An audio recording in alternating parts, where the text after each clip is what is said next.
تو اچھی بات ہے دوستی کی کوئی بات نکلے. ایک ہوتے ہیں کہ نہیں ہوتے, وہ اپنی جگہ کے اوپر, ہم اپنی جگہ کے اوپر. ہم جو ایک ہے, جو اس وقت ایک ہے, ہمارے تو اپنے نہیں مسئلے سیدھے ہو رہے.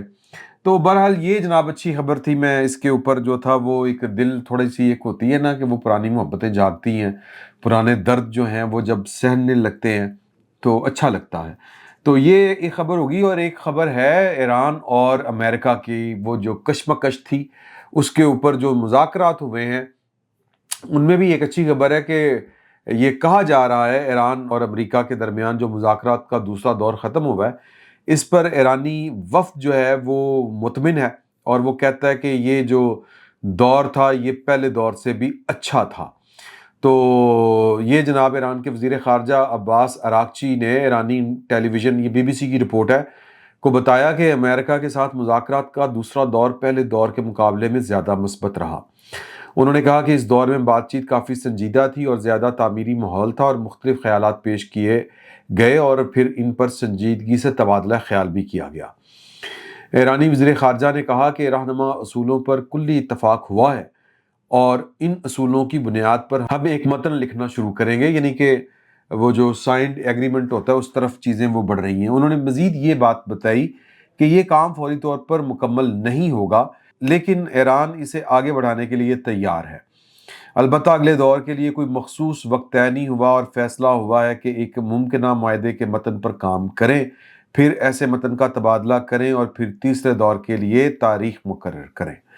اب آپ اچھی طرح سے جانتے ہیں کہ امریکہ کا ایک ہی مطالبہ ہے, جو بظاہر مطالبہ ہے, کہ جی وہ یورینیم جو ہے, جو آپ نے پروسیس کی ہوئی ہے, افزودہ جس کو کیا ہوا ہے, وہ ہمارے حوالے کر دیں. بہرحال وہ 10 کلو گرام یا 8 کلو گرام بتائی جاتی ہے, اور ایران کو اس کے اوپر تحفظات ہیں, وہ واپس نہیں کرنا چاہتا. اب درمیان کا کوئی راستہ نکلے گا, لیکن اصل مسائل کچھ اور ہیں, اور وہ ہے کہ وہاں پر جو سیستان ہے اس کو ایران سے علیحدہ کرنا مقصود ہے, اور وہی مقصد ہے,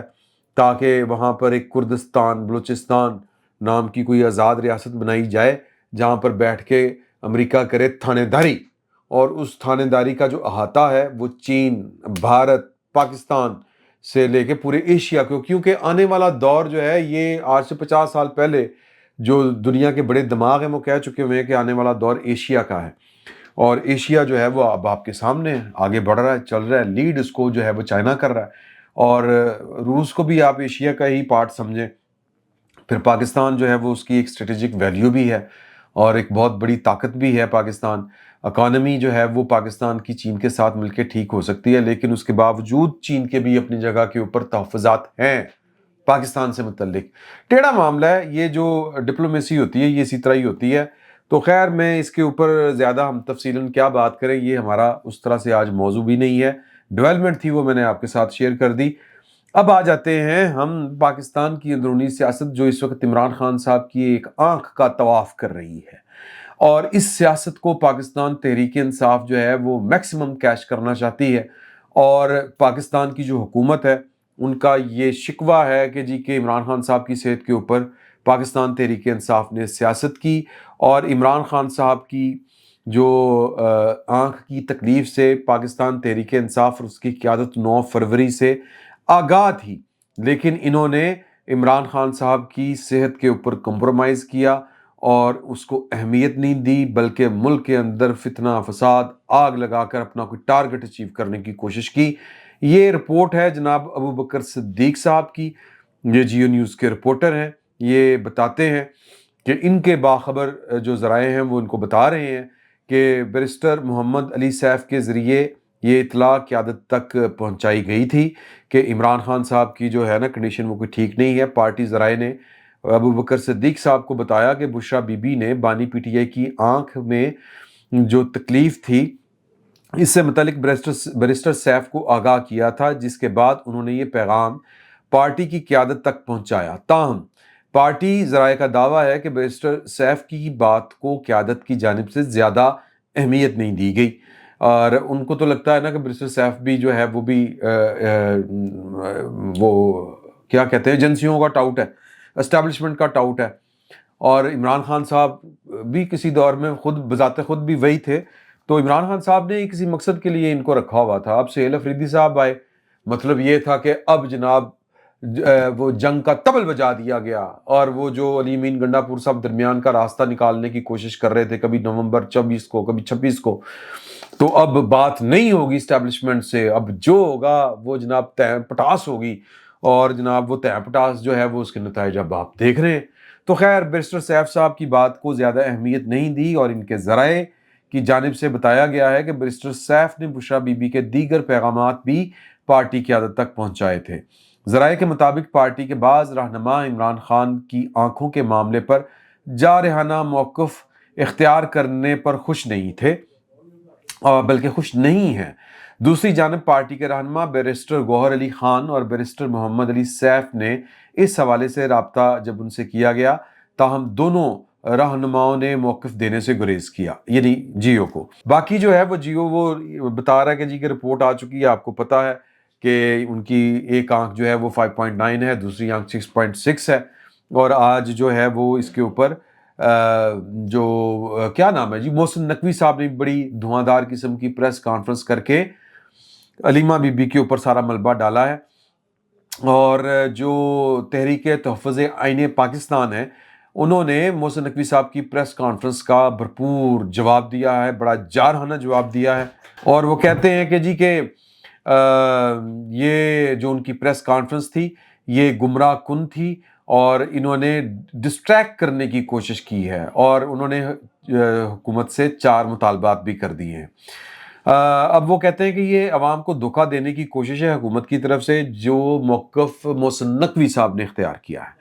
تو وہ کہتے ہیں کہ ریاستی منصب پر فائز ہو کر سچ کو مسخ کرنا اخلاقی دیوالیہ پن کی علامت ہے، اور آئینی ذمہ داریوں سے کھلی روح گردانی کے مترادف ہے۔ یہ اچکزئی صاحب ہیں اس پریس کانفرنس میں، محمد زبیر صاحب دی گریٹ ہیں، پتہ نہیں یہ کڑے پاسیوں نے، اور کتنے اچھا ویسے ہیں وہ سارے مطلب کیا کہتے ہیں، تانگا پارٹی بھی بڑی پارٹی ہوتی ہے، مطلب یہ کہ جو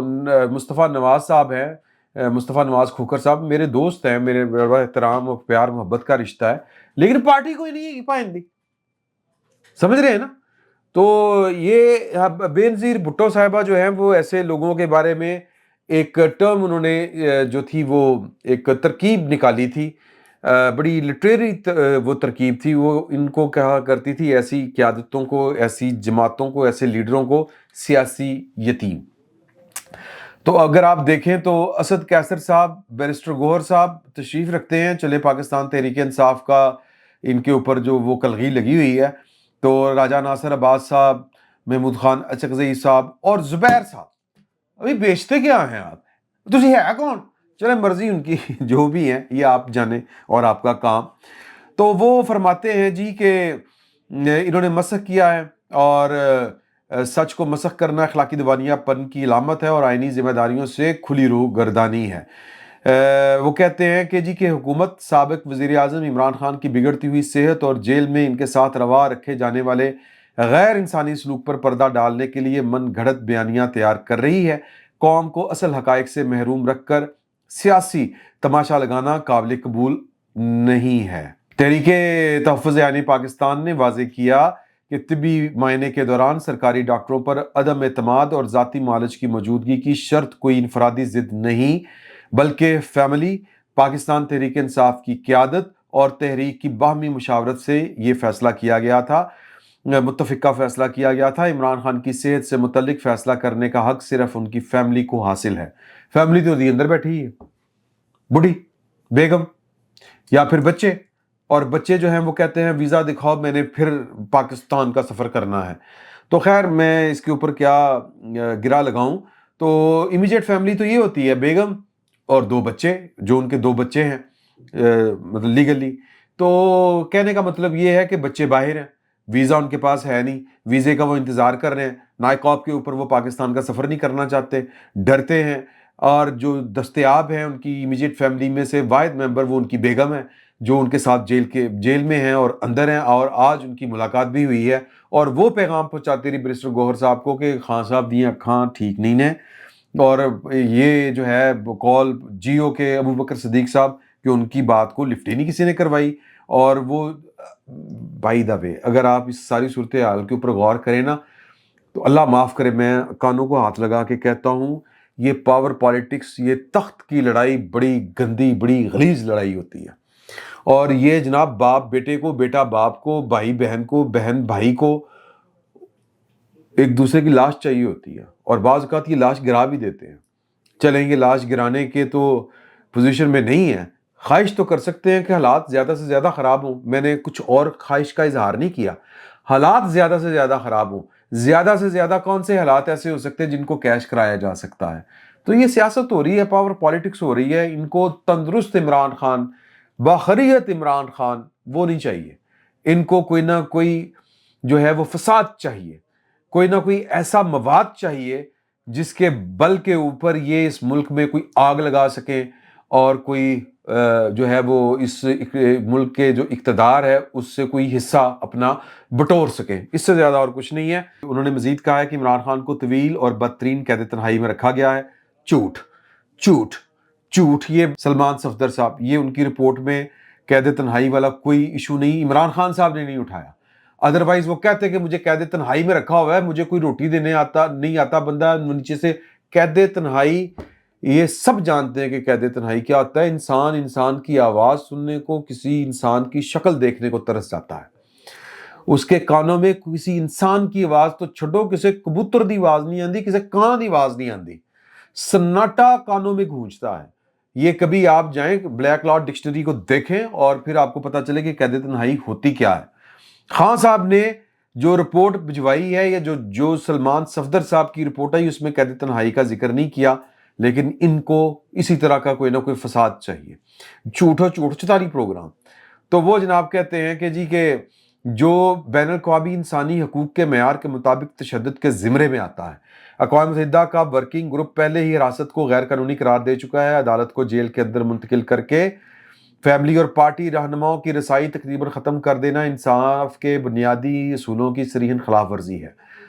ان سے آخری ملاقات نومبر 2024 میں ہوئی، فیملی سے ملاقات 2.5 ماہ سے معطل ہے، اور سیاسی رفقا سے ملاقات کو 1 سال سے زیادہ کا عرصہ گزر چکا ہے۔ ایسے حالات میں حکومت کی جانب سے بہترین سہولیات کا دعویٰ حقیقت کے منافی ہے۔ دوسری خبر یہ ہے کہ عمران خان صاحب اور ان کی اہلیہ بشریٰ بی بی کی ملاقات کروا دی گئی ہے، اور جیل ذرائع سے جنگ اخبار کے روزنامہ جنگ کے ذرائع کہتے ہیں کہ ان کے ذرائع یہ بتاتے ہیں کہ بانی اور یعنی کہ عمران خان اور بشریٰ بی بی کی ملاقات 30 منٹ تک جاری رہی، جو کانفرنس روم میں کروائی گئی۔ ذرائع نے بتایا کہ بشریٰ بی بی نے بانی پی ٹی آئی کی صحت کے بارے میں دریافت کیا۔ اب یہ جو ہے نا کہ اور انہوں نے بہ کے کی کرنا سی، ایک دوسرے کا حال چال ہی پوچھنا سی، حالانکہ ان کے ساتھ ان کی جو ملاقات ہے وہ جو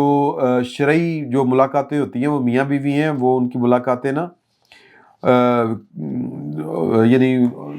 یہ ملاقات میرا خیال ہے کہ جسٹیفائڈ نہیں ہے۔ میں اس سے زیادہ اور کوئی بات نہیں کرتا۔ اچھا جی، جیو نیوز جو ہے بالکل اسی طرح جس طرح بینظیر بھٹو صاحبہ کو اور آصف علی زرداری صاحبہ کو، جن کا ذکر جو ہے وہ محترمہ بختیور بھٹو زرداری صاحبہ نے ایک بڑے فضول سے ٹویٹ کا جواب دیتے ہوئے ٹویٹ کیا تھا، جس طرح کی وہ ملاقاتیں کروائی جاتی تھی اسی طرح کی ملاقات جو ہے ان کی بھی کروائی جانی چاہیے۔ تو جناب جیو نیوز کی ایک رپورٹ ہے کہ دنیا کے 14 سابق جو کرکٹر کپتان ہیں، انہوں نے عمران خان صاحب کے بہتر علاج کے لیے وزیر اعظم پاکستان صاحب کو خط لکھ دیا ہے۔ آسٹریلوی اخبار دی ایج کی رپورٹ کے مطابق دنیا بھر کے 14 سابق انٹرنیشنل کرکٹ کپتانوں نے پاکستان کے وزیر اعظم شہباز شریف کو ایک خط لکھ کر سابق کپتان عمران خان کی صحت پر گہری تشویش کا اظہار کیا ہے۔ اخبار کی رپورٹ کے مطابق اس خط کا مسودہ سابق آسٹریلوی کپتان گریگ چیپل نے تیار کیا، جس میں Michael Atherton, Allan Border, Michael Brearley, Ian Chappell, Belinda Clark, Sunil Gavaskar, Kim Hughes, Nasser Hussain, sir Clive Lloyd, Kapil Dev, Steve Waugh اور جو ہے جان رائٹ کے دستخط موجود ہیں۔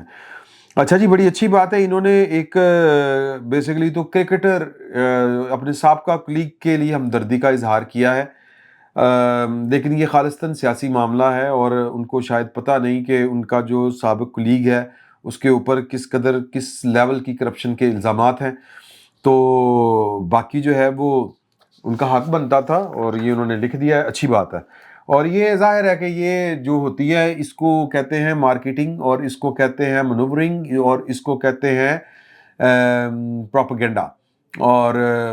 یا پھر جو ہے وہ مینجمنٹ ہی کہیں گے، تو یہ یا میڈیا مینجمنٹ آپ کہہ لیں، یہ وہ بڑا زبردست کام کیا ہے، یا پھر پی آر شپ جو ہے وہ انہوں نے بھرپور کام کیا اور اس کو اپریشیٹ کرنا چاہیے۔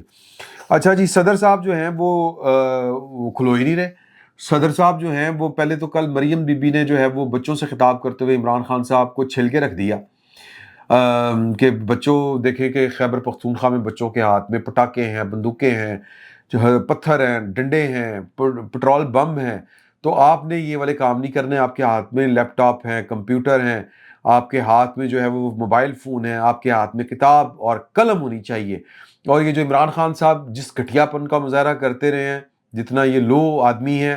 آپ کو اتنا گھٹیا آدمی بڑے ہو کے نہیں بننا۔ تو اس طرح کی انہوں نے بڑی واردات ڈالی تھی کل۔ تو زرداری صاحب مسلسل 3 دن سے عمران خان صاحب کو ٹارگٹ کر رہے ہیں، حالانکہ آصف علی زرداری صاحب کو اپنی گفتار میں، اپنا کلام میں اور اپنی جو جس کو ہم کہتے ہیں قادر الکلام، اس طرح سے نہیں ہے۔ وہ جو تقریر کا، جو واز کرنے کا یا تقریر کرنے کا ان کا جو سٹائل ہے وہ کوئی بہت زیادہ اٹریکٹیو نہیں ہے۔ تو اس کے باوجود ان کا جو لوگ ہیں جو اس طرح کا نیریٹو اختیار کر سکتے ہیں، جاندار گفتگو کر سکتے ہیں، پر اثر جو ہے وہ خطاب کر سکتے ہیں، وہ کائرہ صاحب ہیں، وہ جناب بلاول بھٹو زرداری صاحب ہیں، آصفہ بھٹو صاحبہ ہیں۔ لیکن زرداری صاحب جو ہیں وہ پتہ نہیں کیوں وہ کہتے ہیں کہ میں ہی انہوں نال نبڑا گا، تو وہ آڑے ہاتھوں لے رہے ہیں اور کہہ رہے ہیں کہ 1.5 سال میں ان کی آوازیں آنا شروع ہو گئی ہیں۔ سیاست میں تو ایسا ہوتا ہے، اگر برداشت نہیں کر سکتے تو کوئی آسان کام کر لو۔ تو یہ مسلسل 3 دن سے وہ اسی طرح کی جو ہے وہ ٹینشن دے رہے ہیں ان کو۔ تو وہ مطلب کبھی کہتے ہیں کہ عورتوں کی طرح روتے کیوں ہو، کبھی کہتے ہیں کہ جی کہ 1.5 سال بعد چیخیں نکل گئیں، یا 2 سال بعد، 2.5-3 سال بعد تو جیل پوچھتی ہے۔ تو جناب زلفی بخاری صاحب جو ہیں وہ اگلی خبر ہے، وہ کہتے ہیں کہ بشریٰ بی بی کو آگاہ کیا ہے عمران خان نے کہ وہ آنکھ کی صحت کے حوالے سے تشویش ہے، ان کو وہ تسلی نہیں ہے۔ ڈاکٹرز کہہ رہے ہیں کہ وہ مطمئن ہیں، ان کو کڑی کی سوئیاں نظر آ رہی ہیں، لیکن زلفی بخاری صاحب کو کوئی بی ٹی آئی ہے، بایولوجیکل ٹیلی گرام، تو پتہ نہیں کون ان کو بتا رہا ہے، اللہ بہتر جانتا ہے۔ تو باقی جو ہے وہ یہی اسی طرح کی خبریں ہیں پاکستان کی، یہی عمران خان صاحب کے گرد، ان کی آنکھ کے گرد پاکستان کی سیاست کا طواف کروایا جا رہا ہے۔ تو مزید جو خبریں آئیں گی وہ آپ کے ساتھ شیئر کریں گے۔ فی الوقت اجازت دیجیے، اللہ حافظ۔ 999 کمیونیکیشن، ڈیجیٹل میڈیا اور یوٹیوب چینلز کی دنیا میں بڑی کامیابیاں سمیٹنے کے بعد اب ویب نیوز، ویب چینل اور یوٹیوب نیوز چینل کی طرف قدم بڑھا رہا ہے، جس کے لیے ہمیں ملک بھر میں رپورٹرز کی ضرورت ہے۔ خواہش مند حضرات و خواتین نیچے دیے گئے نمبر پر رابطہ کریں۔ What's app +92 309 1226 999۔